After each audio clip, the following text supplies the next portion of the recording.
And that's the great shuck and jive. It's like the privately owned Fed. It's privately owned when it comes to profits. But when it comes to things going south, yeah, you think they're going to pick up the tab? Wake up. You're listening to the Corbett Report.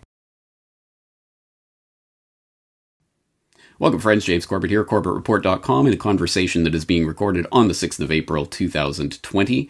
And today we have a treat for you, a new guest to the Corbett Report, but someone I would hope you're already familiar with, but I fear that you're not, because although he should have millions of subscribers and perhaps billions of views for his videos, he does not. We are talking to John Titus of Best Evidence, a criminally undersubscribed and underviewed channel. But let's get the Corbett Report community to change that to the extent that we can. I'm going to obviously put the links to his channel and his videos in the show notes for this video. Please go and check it out. I cannot recommend his work strongly enough.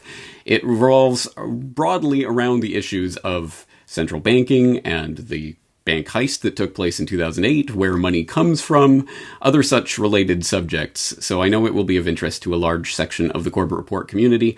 John Titus, thanks for joining us today. Thanks for having me, James. You're too kind.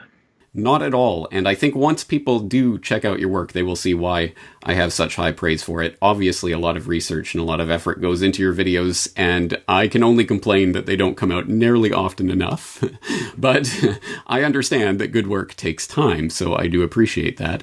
And we're going to start today's conversation. We're going to drill down on your latest video, which is the first episode of the second season of a episodic playlist you're working on called Mafiocracy Now. And again, please go and re-watch that whole first season that you did. It was extremely, very important information and well detailed. But now we're into the second season, and it's revolving around such issues as, why is the Federal Reserve lying about coronavirus? And this story picks up on March 15th of 2020, aka the Ides of March, and of course we all know the famous injunction from Shakespeare's Julius Caesar to beware the Ides of March. But perhaps that injunction has never been so applicable since 44 BC, when Julius Caesar was assassinated, as it was on March 15th of 2020, when the Federal Reserve issued a press release, a statement from the FOMC, the Federal Open Market Committee, that starts by noting that the coronavirus outbreak has harmed communities and disrupted economic activity in many countries, including the United States. You don't say. As a result of which, blah, blah, blah, yada, yada, yada, the Federal Reserve is prepared to use its full range of tools to support the flow of credit to households and businesses. And how are they going to do that? They're going to increase holdings of Treasury securities by at least $500 billion and holdings of agency mortgage-backed securities by at least $200 billion. And yes, if you go and check the balance sheet, which you can do at FRED, the Federal Reserve Economic Data website maintained by the St. Louis Federal Reserve, you can find that in the past month, the Federal Reserve has increased its balance sheet, but to the tune of $1.6 trillion or so. Absolutely staggering amounts of money are being thrown around right now. But in what way? And to benefit whom? So let's drill down on some of this data, which you do present in your latest video. If you have not watched that video yet, please stop our conversation and go watch it. But having said that, John, explain to us, what is the Federal Reserve lying about coronavirus for? Well, you just read it in the March 15th memo. They come out and say, Main Street's got a big problem called coronavirus. We're here to ease conditions on Main Street. That's absurd. The Federal Reserve adds to its balance sheet, it adds reserves to its balance sheet. It does not add bank money to its balance sheet. Let's take a step back. There are two monetary circuits in this country. There's the circuit that you and I and our viewers use, which is the bank money circuit, meaning the money originates from bank loans, commercial bank loans, Bank of America, JP Morgan Chase, Citigroup, Wells Fargo. They create money that circulates in our regular, normal, Joe six-pack, ordinary American economy. That's one circuit. There's another circuit of money called reserves. Okay, and that is used by the central bank. Central bank manages it, meaning the Federal Reserve, and the people who, its customers, for lack of a better term, are commercial banks, the same banks that I just listed, plus other central banks, plus the U.S. government. But the point is that central bank reserves that one circuit, that money does not mix with commercial bank money, or the regular bank money circuit. So the notion that the Federal Reserve is going to come out and pad its balance sheet in order to help Main Street is it's absurd. It's grotesquely absurd. Not only that, but recently, and I did not get into this in the video, the reserve requirement has been dispensed with. There is no more reserve requirement. So in the old days, until recently, a bank wanting to make $1,000 loan had to have $100 in reserves. That is no longer the case. So you can't even argue that, well, they need to add the bank reserves now in order to be able to ease credit conditions and by issuing bank money. That's not even true anymore. So this whole thing is in its cover story, and that is what the video is about. And in that video, you detail that very well, including a clip of Bill Dudley, the former Federal Reserve of New York governor or president, who admits on air on Bloomberg in January of this year that, yes, the repo response, the injection that the Federal Reserve started making in September of last year was not fueling the stock market, and precisely for the reasons that you outlined there, that there's this dual circuit, and the reserve money does not mix with the bank money. So that really does underline the fact that, yes, they are absolutely lying about the fact that this coronavirus response is designed to help households and businesses. That is demonstrably not the case, and from the mouth of the former president of the Federal Reserve of New York himself. But there's another aspect to the lie, which is to say that this is what's happening right now is solely the result of the coronavirus disruption. We also know that is a part of this lie. How do we know that? The reason we know that is that the Federal Reserve began padding its balance sheet again back in September of 2019, so just a few months ago. Remember that between, say, the beginning of 2018 and September of 2019, the Fed was trimming its balance sheet. It was engaged in what's called tightening. And so the balance sheet was gradually reducing until September. And then in September, there was a big problem in the repo market. Repo not meaning repossession, but meaning repurchase agreement market, which is a market where people go for overnight loans. And I call them loans. They're not really loans. They're structured so that somebody comes in, they actually sell an asset. So, and then for money, and then they use that money and then pay it back with a little bit of interest the next day. So it would be like me coming in, selling the title to my house for, say, $250,000, and then getting that money, and then in the morning paying back $250,000 and $100 or something like that. That's the repo market.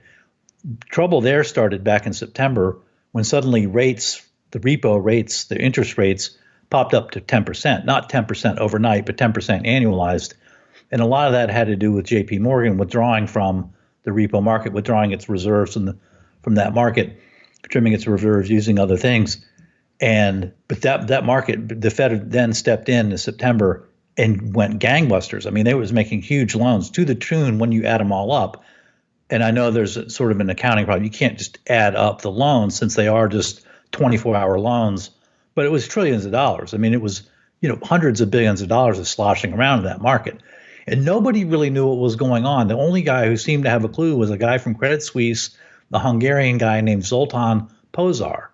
And he suggested, well, he actually foresaw this coming, but nobody really pinned it down the way that a lot of bloggers in 2008 were sort of onto problems with the Fed, problems with the commercial banking system back then. And a lot of people were blogging about it. So you could sort of look behind the curtain if you knew where to look.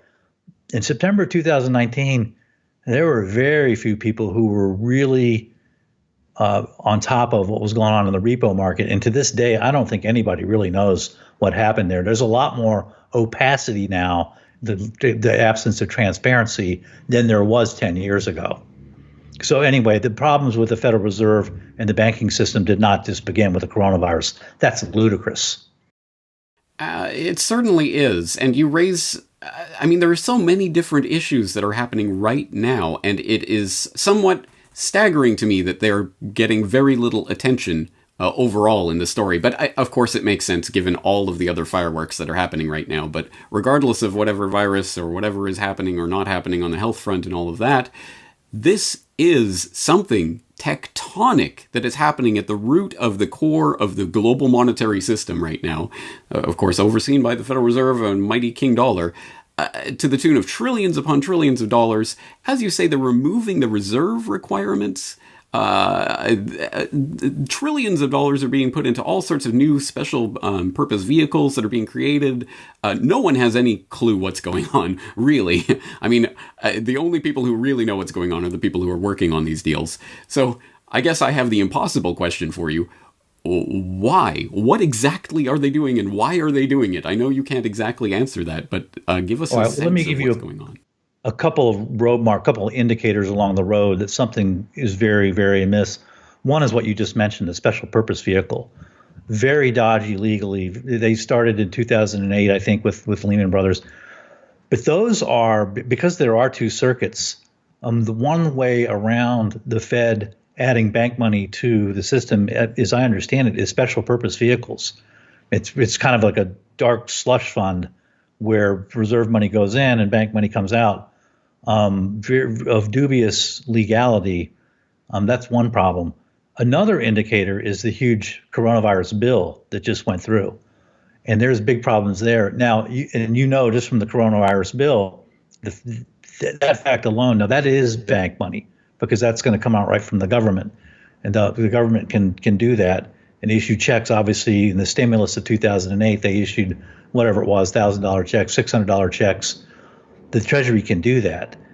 So that fact tells you that the whole thing about the Fed adding to its balance sheet, no, that is not for Main Street. The Main Street part comes from the Treasury. It comes from the coronavirus bill.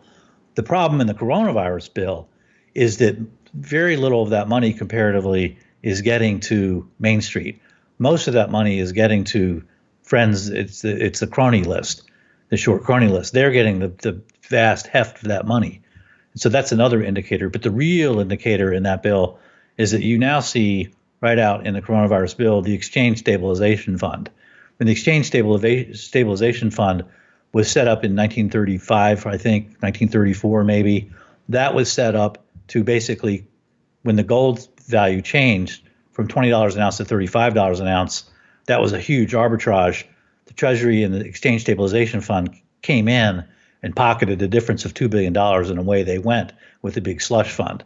So this is the huge change it's reflected in the coronavirus bill. It is reflected in the Federal Reserve balance sheet, but the big change is on the ground. And I'm going to get into this in my next video. The St. Louis Federal Reserve came out with a paper. It was a note. It's not really a research paper, but it was a note. And it said, you can expect unemployment to rise up to 32% in the second quarter. And now, to give by way of background, the Great Depression saw an unemployment rate of 25% at its worst. At its darkest hour of the Great Depression, unemployment was 25%. And the Federal Reserve of St. Louis and James Bullard are saying, no, with 32%, you're going to expect to lose something like, I think it was 47 million jobs. So this is what we are in right now. Is sort of, to me, like watching 9/11 in slow motion. It is not good. The tectonic is absolutely spot on way to describe it, James. I would say 9/11 doesn't even quite do justice to what's happening right now. It is orders of magnitude larger than that. Agreed. Economically, right. And every other way, it's incomprehensible. Which is why it's impossible to have a conversation like this trying to comprehend it as it is happening. But it is happening, and we have to get some sort of handle on this. Is this the final last taking of everything before on their way out the door of the mafiocracy, the banksters who have obviously overtaken the sovereign coinage of the nation, or is this something else that's happening right now? It's possibly the final flush down the toilet before the international banking cartel, those criminals, before they move on to something else. I don't know what that might be, but the Fed padding its balance sheet the way it is, they're going to take a step back. The balance sheet, okay, so the liability side from the Fed's point of view, the liability side is the reserves out there. The asset side is things like the mortgage-backed securities and the treasuries. The treasuries aren't so much of a problem because we were on the hook for those anyway. Okay, but other assets, that the Fed is taking on. They're paying out $1 for an asset that's supposedly worth $1. Well, what happens when it turns out the asset is worth 5 cents? Who eats that 95-cent difference? Is it the privately owned Federal Reserve Bank of New York or the privately owned Federal Reserve Bank of Richmond? No, it's not. It's you, the taxpayer. And that's the great shuck and jive. It's like the privately owned Fed. It's privately owned when it comes to profits. But when it comes to things going south, yeah, you think they're going to pick up the tab? Wake up. So seeing the balance sheet go up like it is, north of $6 trillion, probably headed north of $10 trillion when all is said and done, that's a problem because it's going to end up, if everything goes to hell in a handbasket, which the Federal Reserve itself is telling you is going to happen. Not only are you left with your current debt, you're left with whatever debts have been added to the Federal Reserve balance sheet. So, yeah, I hate to speculate about that, but can the system absorb a shock like that? I don't know, but the shock is coming, and we're in the process of it. I think a lot of, the nation right now is in shock because it doesn't know what's happened, and there's not a lot of clear thinking right now. There's a lot of, the virus, oh my God, the virus is here. And it's a great cover for a lot of financial shenanigans, a lot of financial crimes on a massive scale. As you say, you make an important point. The question is, can the system even handle the shock that is the shock wave that we see coming? And the answer, if it is yes, it's difficult to imagine how the system can survive this. The question thereby becomes, are we seeing a deliberate destruction of the monetary order as it exists? And if so, what does that portend for the future? Obviously, the creation of a new system. Are we seeing the end of the dollar system that we've known before, or what are we looking at? That I don't know. I wish I had a crystal ball. I don't. I try. One of the differences now with what I'm doing is I started season 2 of Mafiocracy now. Is that I'm trying to track stuff in real time. Previous stuff I've done has been largely centered around the bailouts of 2008. Because I think a lot of important lessons are contained in that episode that have been missed, in particular the lying by public officials and why they're lying, because people don't lie for no reason. They lie to hide stuff. And there's a lot of lying going on now. And the question is, what are they hiding? What are they hiding? I don't know. I'm trying to do that in real time. That's a new experience for me. There are clues along the way, like, well, the reserves are rocketing up and they aren't going to Main Street at all. But the long and short of it, I don't know the answer to your question. All I can tell you is that radical, meaning at the root of the financial system, radical changes are in motion right now. I do ask the impossible questions, so no shame in not being able to provide the crystal ball answer. But so let's ask a more manageable question. Looking at the various mechanisms that the Fed has enacted in the past month or two, essentially QE Unlimited. They're talking about reviving the commercial paper funding facility that you mentioned in your work on the 2008 crisis, the special purpose vehicles. Are there any other things that we haven't talked about that jump out at you as obvious scams that are going on right now? Well, there's a couple. Just from last week, the Fed came out with its new balance sheet last Wednesday, actually releases it on Thursday. And what caught my eye in that new release is that within a week, you saw 2 facilities both pop up about 60 or 70%. Week over week, they popped up that much. One was the money market mutual fund liquidity facility. Also, we saw in 2008. That's not a new one. It's been revised and retooled a little bit. And the other one is central bank liquidity swaps, which are really there to enable European central banks to turn around and bail out their too big to fail, the Deutsche Banks, the Credit Suisse, and those big players over there. And those two, the money market mutual fund liquidity facility and the central bank liquidity swaps, especially the latter, really popped up. But you're right about the commercial paper funding facility. That's another one that's been revived from 2008, as you point out. So now when you see these things coming up again 10 years, 12 years later, 2008 is starting to look like the JV team or the practice team. And now now they're turning pro. And you make a good point, precisely because we did not learn the lessons of 2008. They can be repeated wholesale, and with the same names, the same facilities, the same scam, and people won't even understand it as it's happening because they didn't understand it before. I would if the lies worked the first time, you're going to see them the second time, and we're seeing them a second time. Exactly right. Well, I would once again exhort people to rewatch the first season of Mafiocracy, where you do cover such things. And it was, in fact, just in rewatching that I saw, commercial paper funding facility. Wait, didn't they just do that? And that's how I made that connection. So absolutely, if we don't understand what happened, there's no way we're going to have any understanding of what's going on right now, especially, as you say, as the transparency has actually shrank or increased. The opacity has increased. You know what I mean? There is less transparency now than there was. Way higher. Right. Can you speak to that? What has happened in the past 12 years to make the shadowy workings of the Federal Reserve even more shadowy? Well, there's a few things that happened. One was the mark-to-market accounting rule went down the drain. That didn't really pertain to the Federal Reserve so much. I think the big thing that got to the Fed was, you remember back in 2008 or maybe even 2007, the Federal Reserve was sued by Bloomberg. There was a reporter named Mark Pittman who sued the Federal Reserve under, at least the Board of Governors, under the Freedom of Information Act.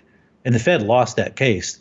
And at the same time that's going on, the Fed is in the process of losing its FOIA case. There was also an audit from Congress instituted by Bernie Sanders and by Ron Paul. And the audit went through. And it was through the audit that we found out, well, who received the money from the commercial paper funding facility. Up until that audit, we didn't know. It was complete blackout. Nobody knew who got that money. Then as a result of that audit, I think in 2011, it was a GAO audit. The government accounting offices conducted that audit, did all the data spills out. And we find out that, oh no, the commercial paper funding facility really wasn't for Main Street after all, was it? It was really for foreign banks, banks you'd never heard of, Dexia, Rabobank, and it was for domestic non-bank financial institutions. So your General Electric and your Ford Motor. There was quite a few in there, and domestic insurance companies. AIG, of course, was in there. But I think that the experience of that, the Fed hates opacity. I mean, I read the Federal Reserve transcripts, the FOMC transcripts. Those aren't released until 5 years after the meeting. Nobody reads them. Everybody reads the minutes, which are released contemporaneously. The Fed is very anti-transparency. And so I think now, as a result of that audit, they're just clamping down, and they're tightening up, and nobody knows what's going on. I mean, it's up to the Fed's discretion what to put in the minutes of the meetings.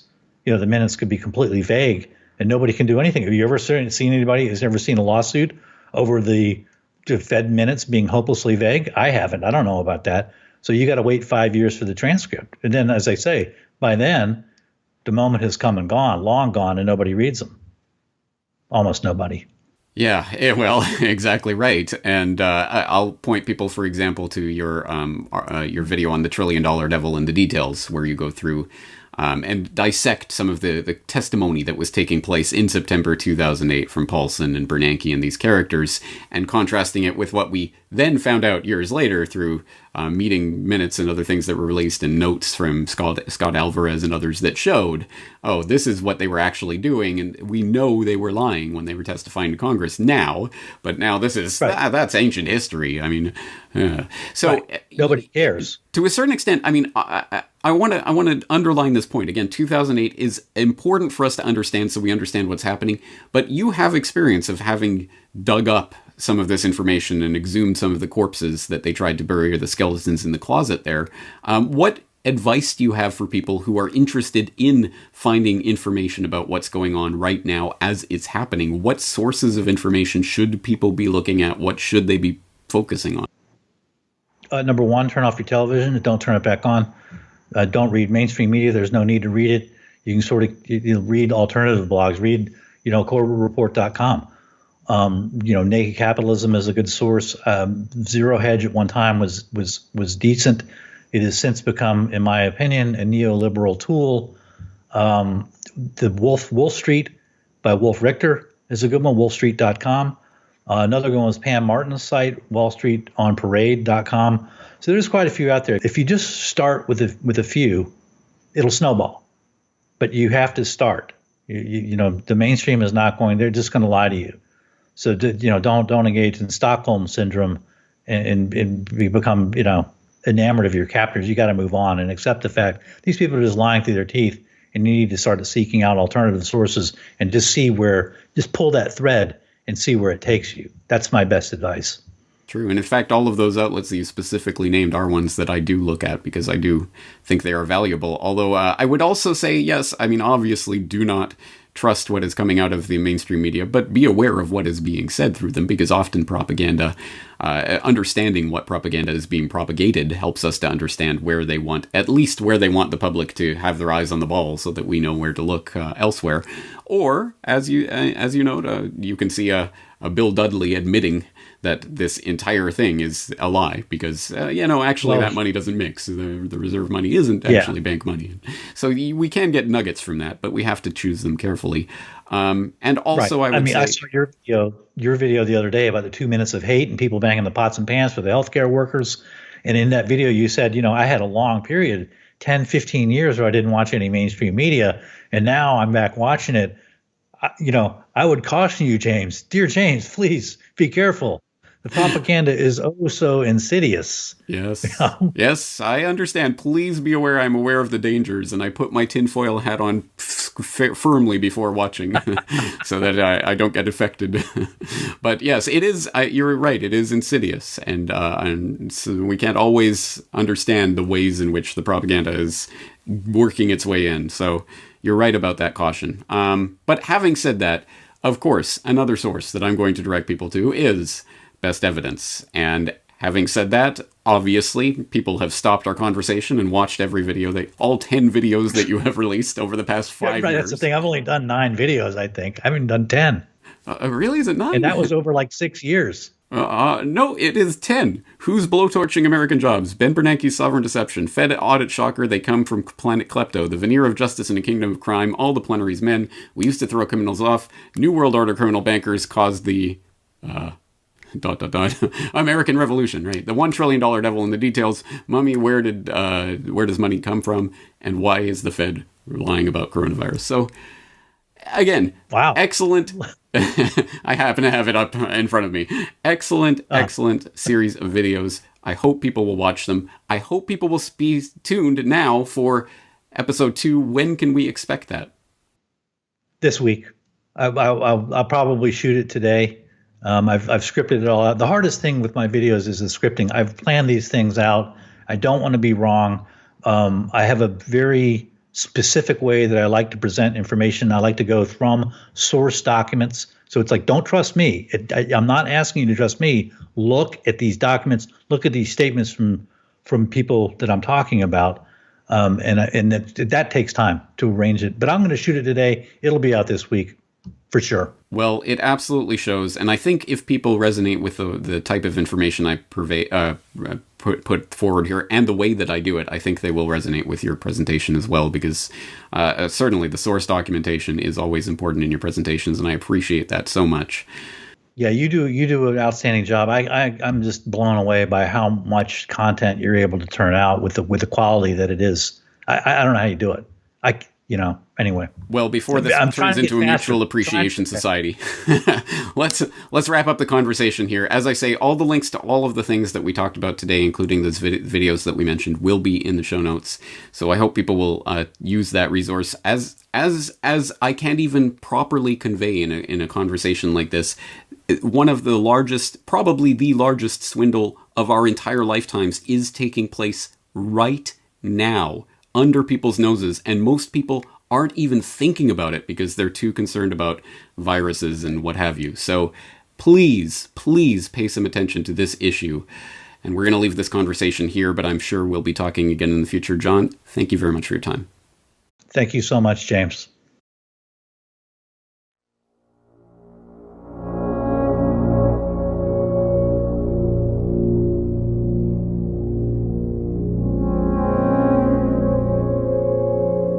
The Federal Reserve, the heart of the American banking system. For over 100 years, it has operated in the shadows, controlling America's money supply in total secrecy. So all that information is available in our commercial paper program. And who got the money? hundreds and hundreds of banks. Any bank or that has access to the U.S. Federal Reserve's discount. Tell us who they are. No. Until now. 100 years ago, in 1913, the Fed was created. Fractional reserve banking. The legal authority to do it. Takeover of monetary policy. Are conducted by the Federal Reserve banks. They are banks. There is no other agency of government which can overrule actions that we take. Century of Enslavement, the history of the Federal Reserve. Watch the documentary for free at corbettreport.com/Federal Reserve and purchase a copy on DVD to help support the Corbett Report today.